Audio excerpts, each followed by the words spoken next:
मारेगाव तालुक्यातील मार्डी गावातून गेलेल्या वणी ते यवतमाळ या राज्य मार्गाच्या बाजूला अतिक्रमण केलेले आहे असा दावा सार्वजनिक बांधकाम विभागाने केला आहे।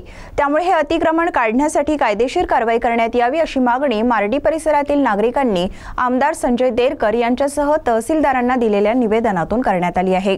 सार्वजनिक बांधकाम विभागाच्या वतीने वडकी मार्डी नांदेपेरा वणी या राज्य मार्ग क्रमांक 317 या रस्त्याचे बांधकाम झाले आहे।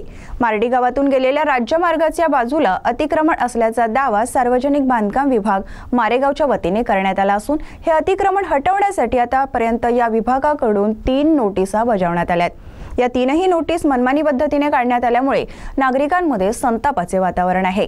संतापलेल्या नागरिकांनी आमदार संजय देरकर यांच्यासह तहसीलदार मारेगाव यांच्याकडे अतिक्रमण हटवण्याची कारवाई कायदेशीर करण्यात यावी अशी मागणी करण्यात आली आहे। या विभागाने 4 जूनला पहिली नोटीस तर 18 जुलैला दुसरी नोटीस बजावली होती।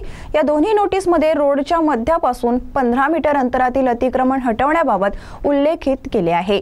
संबंधित विभागाने आता तिसरी नोटीस बजावली असून या नोटीसमधून 15 मीटरचे अंतर गायब करण्यात आले।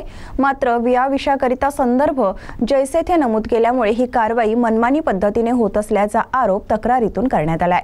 सार्वजनिक बांधकाम विभागाने अतिक्रमित जागा पूर्वी निश्चित करताना 15 मीटर अंतराचा उल्लेख करण्यात आला होता। आता मात्र केवळ रस्त्याच्या फुटपाथ नाली व रस्त्याच्या कडेवरील अतिक्रमण हटवण्याचा उल्लेख करण्यात आला आहे। बजावण्यात आलेल्या पैकी कोणती नोटीस खरी व कोणती खोटी असा संभ्रम निर्माण झाला असून अतिक्रमण काढण्याची बोगस कारवाई थांबवण्यात यावी तसेच ही कारवाई कायदेशीर करावी अशी मागणी निवेदनाद्वारे करण्यात आली आहे। बोगस व मनमानी पद्धतीने अतिक्रमण हटवण्याची कारवाई झाल्यास होणाऱ्या परिणामास सार्वजनिक बांधकामासह यंत्रणा जबाबदार राहील असा इशारा देण्यात आला आहे। नाव सांगा। चंद्रशेखर अरविंद काळे, मार्डी राहणार आम्ही। काय समस्या आहे तुमची? आमची समस्या एक अशी होती की आम्हाला बांधकाम विभागाकडून अतिक्रमणच्या नोटीस आल्या। कोणा तारखेला आल्या?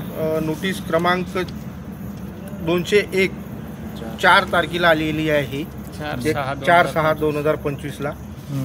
त्याच्यानंतर दुसरी नोटीस आलेली आहे 18/7/2025 ला आणि तिसरी नोटीस जी आहे ते 29/8/2025 ला आली। आता काय तुम्ही? परंतु विषय असा आहे की आम्हाला ज्या 2 नोटिसा ज्या आलेल्या होत्या त्या 15 मीटर अंतरावरील आधी 2 आल्या होत्या। त्याच्यानंतर तिसरी जी नोटीस आहे त्या तिसऱ्या नोटीसमध्ये यांनी अंतरच गायब केलेलं आहे। तर 15 मीटर याच्यात मुद्दाच नाही।